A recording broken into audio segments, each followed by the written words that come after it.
बोलो माँ संतोषी की जय। तो हेलो दोस्तों, आप सभी को मेरे यूट्यूब चैनल पर स्वागत है। तो आज हम पूजा की संतोषी माता की कथा रिकॉर्डिंग कर रहे हैं।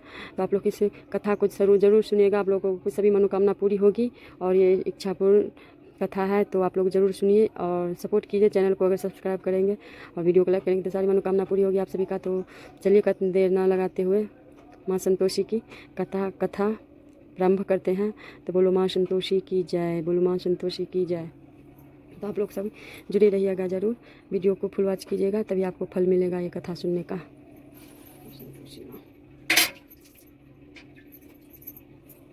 जय जय जय माँ संतोषी। तो देखिए हमने धूप दीप जला लिए हैं और कलश पात्र रख दिए हैं संतोषी माता की, गुड़ चना की संतोषी माता की भोग लगता है। हम कथा प्रारंभ करते हैं और हाथ में ये देखिए गुड़ और चना ले लिए हैं, इसमें हाथ में गुड़ और चना लेकर कथा सुनते हैं। तो आप लोग भी करना चाहते हैं तो व्रत कर सकते हैं। संतोषी माता का व्रत शुक्रवार किया जाता है, शुक्रवार को खटाई नहीं खाया जाता है। और आप सभी का मनोकामना पूर्ण होगा। तो जल्दी देर न लगाते हुए आप सभी को कथा प्रारंभ करते हैं। तो आप लोग कथा में जरूर सम्मिलित होइए और ज़रा शेयर कर दीजिए जैसे।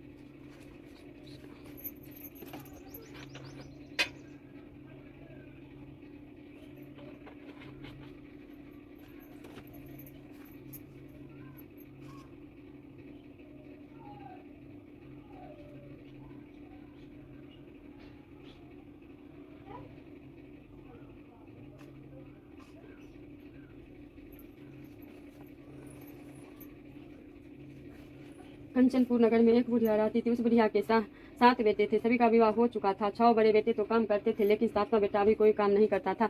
सुबह उठकर स्नादि से निवृत्त होकर 6 बेटे रसोई में बैठकर भोजन करते, फिर अपने काम पर चले जाते थे। बुढ़िया उन बेटों को अपने हाथ से खीर पूरी हलवा आदि बढ़िया व्यंजन बनाकर खिलाती थी। 7वां बेटा खूब धूप निकलने पर बिस्तर से उठता था, फिर स्नान करके भोजन की रसोई में जाता था। बुढ़िया दूसरे बेटों का बचा हुआ खाना एक थाल में रखकर उसे दे देती थी। 7वां बेटा उसी भोजन को खुश होकर खा लेता था। भोजन करके वह घर से निकल जाता और अपने दोस्त के साथ घूमता फिरता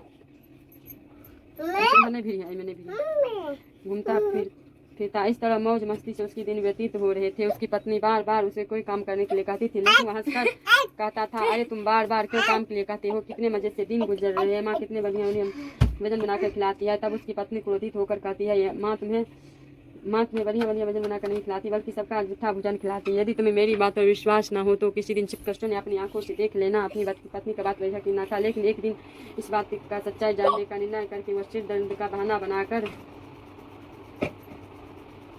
का बहाना बनाकर एक चादर ओढ़कर रसोई में ही सो गया। थोड़ी देर के बाद उसकी माँ ने अपने बेटों को खीर पूरी हलवा आदि बनाकर खिलाए। भोजन के बाद उन्हें लड्डू खाने को दिए। भोजन करके वह अपने काम पर चले गए। उनके जाने के बाद बुढ़िया ने उनकी थाल में बचे भोजन को एक थाली में रखा। बचे हुए टुकड़ों को एकत्र करके दोबारा लड्डू बनाए। उसके बाद बुढ़िया ने 7वें बेटे को भोजन करने के लिए कहा। उसने सोते चादर के नीचे से सब कुछ देख लिया था। वह उठकर बोला, माँ मुझे भूख नहीं लगा, मैं प्रदेश जा रहा हूँ। बुढ़िया ने कहा, कल जाता हो तो आज ही चला जा। बुढ़िया के कठोर वचन सुनकर वह तुरंत प्रदेश जाने की तैयारी करने लगा। चलने से पहले वह अपनी पत्नी के पास गया। उसकी पत्नी गौशाले में गोबर के गंदे थाप रही थी। जाकर उसने अपनी पत्नी से कहा, हम जाए प्रदेश का कुछ काल, तुम मेरे संतोष से धर्म अपना पाल। अपने पति के वचन सुनकर कुछ गंभीर स्वर में पत्नी बोली, 2 निशानी अपनी देख दर मंदिर शुद्ध मत विसरियो, रखियो मन गंभीर। अपनी पत्नी के वचन सुनकर वह बोला, मेरे 5 निशानी के लिए बस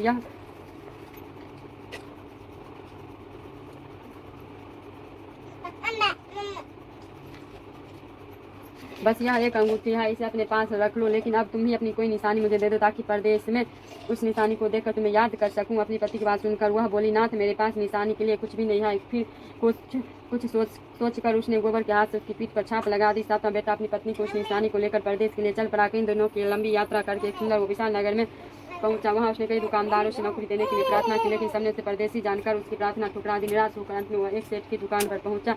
उसने सेठ से भी नौकरी देने के लिए प्रार्थना की। सेठ को एक नौकर की जरूरत थी। उस सेठ ने उसे तुरंत नौकरी पर रख लिया। उस दिन उसकी बहुत बिक्री हुई और वह उस लड़के से बहुत खुश हुआ। कुछ ही दिनों में उसने सेठ का सारा काम संभाल लिया। उसके व्यवहार से आने वाला ग्राहक बहुत प्रसन्न थे।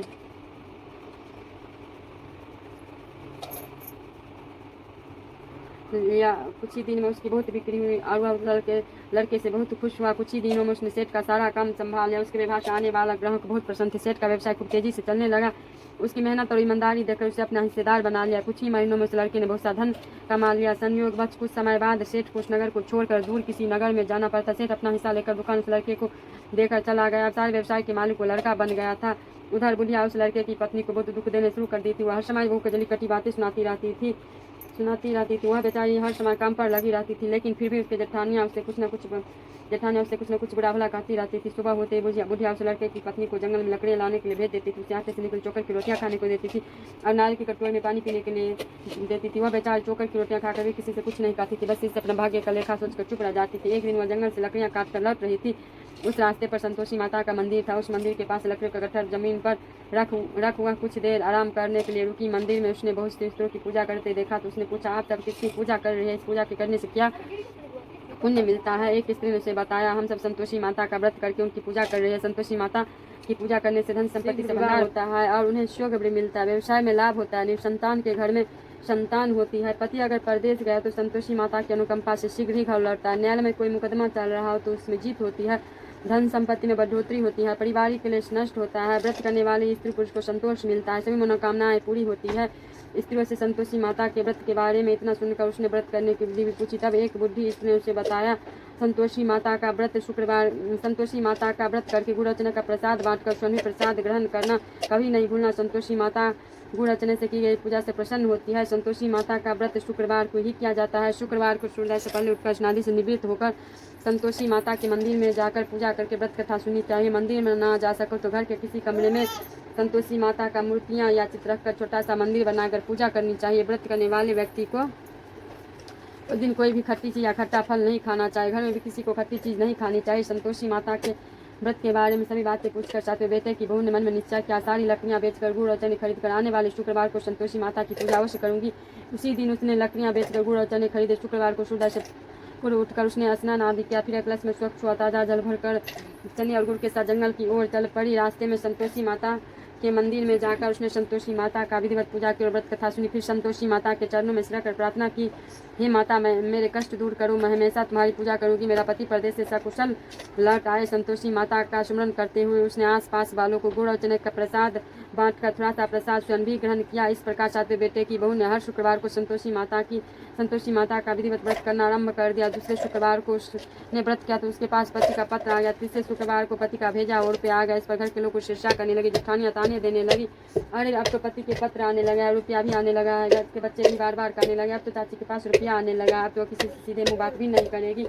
वह बेचारी सबके ताने सुनकर चुप रह जाती। तो हर शुक्रवार को संतोषी माता के मंदिर में व्रत कथा सुनने के बाद उनके चरणों में सिरकर प्रार्थना करती थी, हे माता, मैंने आपसे धन नहीं मांगा था, मैंने तो अपने पति के सकुशल लौटने की प्रार्थना की थी। एक दिन उसकी प्रार्थना सुनकर संतोषी माता ने प्रसन्न होकर कहा, जा बेटी, तेरी मनोकामना अवश्य पूरी होगी, तेरा पति शीघ्र ही घर लौटेगा। वह बेचारी संतोषी माता के वचन सुनकर खुशी खुशी घर लौटी। उधर चाचा बेटा दुकानदार में इतना व्यस्त हो चुका था कि उसे पत्नी और घर का कोई स्मरण नहीं रहा था। दुकान के काम से उसे फुर्सत नहीं मिलती थी। संतोषी माता उस बेटे की इतनी व्यस्तता देखकर बहुत परेशान हुई। तब बहुत सोचकर संतोषी माता ने उस बेटे को स्वप्न में दर्शन देकर कहा, धनी शौका सो रहा है या जाग रहा है?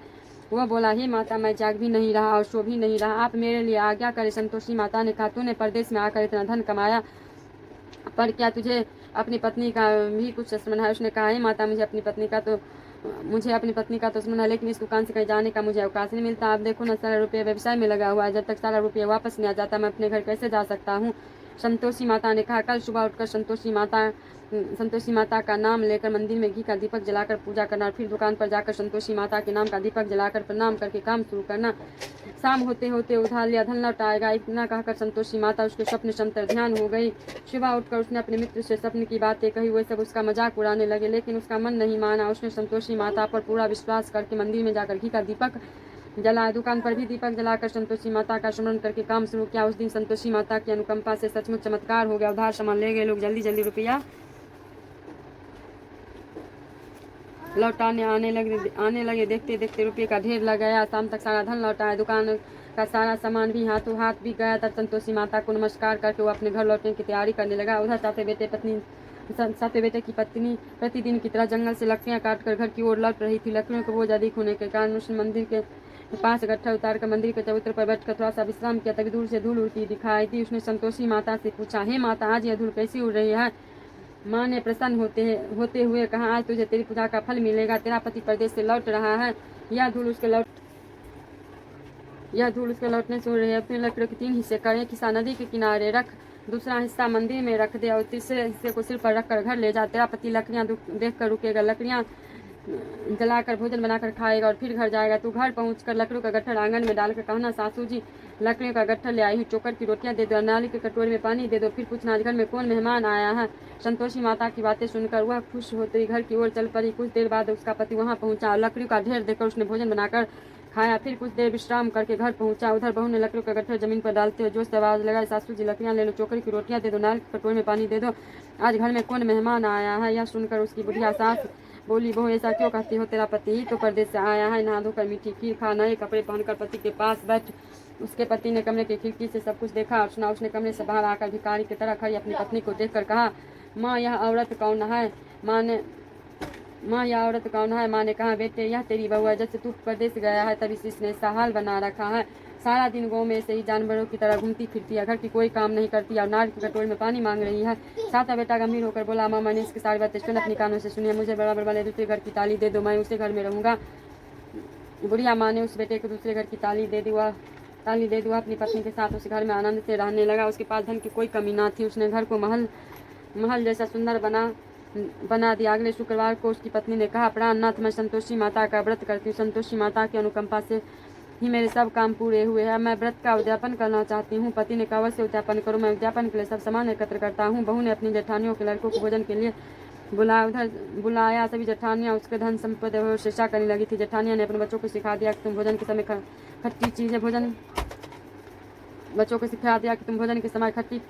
खट्टी चीजें मांगना। वे नहीं चाहती थी कि उसका उद्यापन पूरा हो। संतोषी माता की पूजा के बाद जब बच्चों को भोजन के लिए कहा गया तो सब खटाई मांगने लगे। बहू ने कहा, खटाई किसी को नहीं मिलेगी। तब सभी बच्चे उसे पैसे मांगने लगे। बहू उनकी बुरी भावना के बारे में कुछ जानती नहीं तो उसने बच्चों को पैसे दे दिए। बच्चे दौड़ते हुए बाजार में गए, इमली लेकर खाने लगे। बच्चों को पैसे देने उनकी इमली खाने से संतोषी माता क्रोधित हो गए। उनके प्रकोप से उसी समय राजा के सैनिक साथ बेटे की दुकान पर पहुंचे और उसे पकड़ कर ले गए।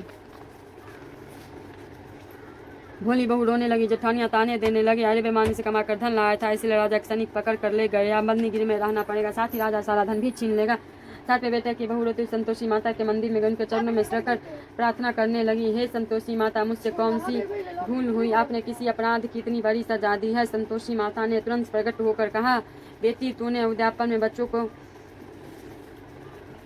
बच्चों को पैसे देकर बहुत बड़ी भूल की है। उन पैसों से बच्चों ने खटाई खाकर तेरा व्रत को नष्ट किया है। बहू रोते रोते बोली, माँ मुझे क्षमा कर दो, मैं बच्चों को बातें में यह सब भूल गई थी, अब मैं दोबारा उद्यापन करूंगी, अब कोई भूल नहीं करूंगी। संतोषी माता ने कहा, जब तू दोबारा विधिवत उद्यापन करोगी तो तेरी मनोकामना अवश्य पूरी होगी। मंदिर से घर लौटते हुए रास्ते में उसे उसका पति वापस आता हुआ मिल गया। बहू ने पूछा, राजा के सैनिक आपको क्यों पकड़ कर ले गए थे। वह हंसते हुए बोला, मैंने इतना धन कमाया था, उसका टैक्स नहीं दिया था, इसलिए राजा ने मुझे बुलाया था। अगले शुक्रवार को उद्यापन के लिए बहू ने लड़कों को भोजन के लिए बुलाया था। जेठानिया ने पुनः अपने लड़कों को भोजन में खटाई मांगने के लिए सिखा दिया। संतोषी माता की पूजा के बाद गुड़चने का प्रसाद बांटकर बहू ने स्वयं प्रसाद ग्रहण किया। जब बच्चों को भोजन के लिए बैठाया और खीर पूरी हलवा खाने के लिए कहा तो बोले, मैं खीर हलवा अच्छा नहीं लगता, मैं तो खट्टी चीज़ खाने को दो। बहू ने कहा, किसी को खट्टी चीज़ खाने को नहीं मिलेगी और मैं तुम्हें पैसे भी नहीं दूंगी, खीर पूरी हलवा खाना है तो खाओ। बच्चों नहीं माने तो उसने उन बच्चों को भगाकर ब्राह्मणों को बच्चों को बुलाकर भोजन कराया। दक्षिणा में उन बच्चों को मीठे फल खाने को दिया। उनके उद्यापन से संतोषी माता बहुत प्रसन्न हुई। उनकी अनुकंपा से बहू शीघ्र गर्भवती हुई। 10वें महीने उसने एक सुंदर पुत्र को जन्म दिया। बहू प्रतिदिन उस बेटे को लेकर संतोषी माता के मंदिर में जाने लगी। कुछ दिनों के बाद संतोषी माता ने सोचा, मैंने इस जीवन के सभी सुख दिए हैं, अब इसकी परीक्षा लेकर देखती हूँ। यह सोचकर संतोषी माता ने एक बुढ़िया का रूप धारण किया और लाठी टेकते बहू के घर पहुंची। उधर बुढ़िया के सारे शरीर पर मक्खियां भिन्न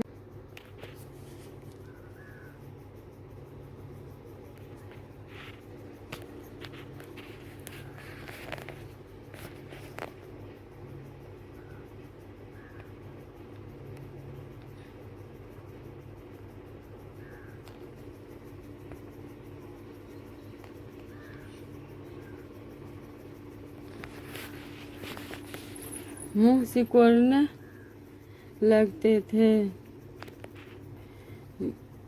बुढ़िया ने जाकर दरवाजा खटखटाया तो बहू की सास ने दरवाजा खोला और उसे देखते ही जोर से चिल्लाई, अरे लड़के, इस गंदी बुढ़िया को भगाओ, मुझे तो यह कोई चुड़ैल नजर आती है, ऐसे भगाओ नहीं तो यह किसी को खा जाएगी। लड़के उठकर भागे और उन्होंने अपने घर की दरवाजे और खिड़कियां बंद कर ली। छोटी बहू बराबर वाले घर की खिड़की से देख रही थी। उसने जल्दी से दरवाजा खोला और जाकर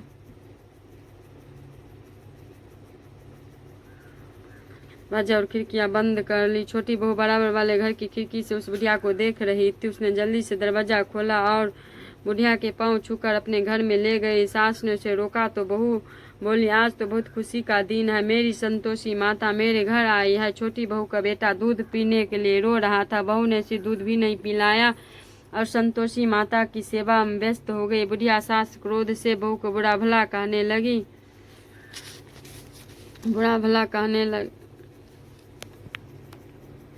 बहू बोली, सासू माँ, आज मेरी संतोषी माता मेरे घर आई, इनका व्रत करने से मेरे घर में इतनी खुशियाँ छाई है। इतना सुनते ही सब उस बुढ़िया के पास दौड़ते हुए आए और उनके पांव छूकर क्षमा मांगते हुए बोले, माँ हमें क्षमा कर दो, हमने आपको पहचानने में बहुत बड़ी भूल की है, हम आपके व्रत की विधि नहीं जानते। हे माता, अब हम भी आपका व्रत क्या करेंगे। उन लोगों की प्रार्थना सुनकर बुढ़िया का रूप धारण किए संतोषी माता ने प्रसन्न हुई और उन्होंने संतोषी माता के व्रत की विधि बताए। बुढ़िया से व्रत की विधि जानकर संतोषी माता के व्रत करने से उन सबकी मनोकामनाएं भी पूरी हुई। उनके घर में धन की वर्षा होने लगी। बुढ़िया के सभी बेटों का व्यवसाय खूब तेजी से चलने लगा। धन संपत्ति के भंडार भरने लगे। संतोषी माता का व्रत करने और व्रत कथा सुनकर गुड़ और चने का प्रसाद खाने वाले की सभी मनोकामनाएं संतोषी माता पूरी करती है। व्यवसाय में दिन दुगुनी रात चौगुनी तरक्की होती है। निसंतान स्त्रियों की पुत्र की प्राप्ति होती है और संतोषी माता के व्रत करने वाले को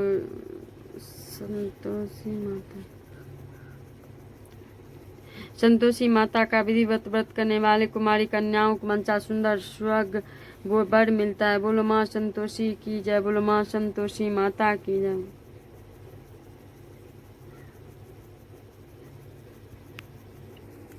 भोग लगाने की विधि, यह मंत्र है। जय भोग लगाओ मैया योगेश्वरी, भोग लगा माँ भुवनेश्वरी, भोग लगा माँ अन्नपूर्णेश्वरी, मधुर पदार्थ मन भाए खा थल सजाओ खाजा खीर, प्रेम सहित विनती करूँ धर दे तुम माता करना गंभीर, भक्त चना गुड़ पिड़े पाए, शुक्रवार तेरो दिन प्यारो, कथा में पधारो दुख टारो, भव मन में तेरो न्यारो, मन माने दुख टारे। भोग लगाओ मैया भुवनेश्वरी, भोग लगाओ माँ अन्नपूर्णेश्वरी, भोग लगाओ माँ भुवनेश्वरी।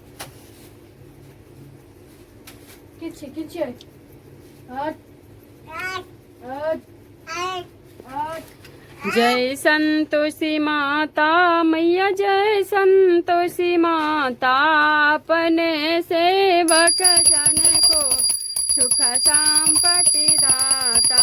जय संतोषी माता, सुंदर चीर चुना हरि माँ धारण कीन्हो, हीरा पाना दमके तन सिंगार लिनो। जय संतोषी माता, गेरो लाल छटा छवि बदन कमल सोहे, मांद हसति करुणामय त्रिभुवन जन मोहे। जय संतोषी माता, स्वर्ण सिंहासन बैठी चवर धुड़े प्यारे, धूप दीप मधुमेवा भोग धरे न्यारे। जय संतोषी माता, गुड़ और चना परम प्रियतम संतोष कियो, संतोषी कहलाई भक्तन भव बदियो। जय संतोषी माता, शुक्रवार प्रिय मानती आज दिवस सोहे, भक्त मंडली आई कथा सुनत मोही। जय संतोषी माता, मंदिर जगमग ज्योति मंगल धन छाई, बिना करे हम बालक, बिना करे हम सेवक, चरणन सिर नाई। जय संतोषी माता, भक्ति भाव मैया पूजा अंगीकृत की जय, जो मन बसे हमारे इच्छा फल दी जाए। जय संतोषी माता दुखी दरिद्री रोगी संकष्ट मुक्त कियो मैया संकष्ट मुक्त किए बहु घर धन्य धन भरे घर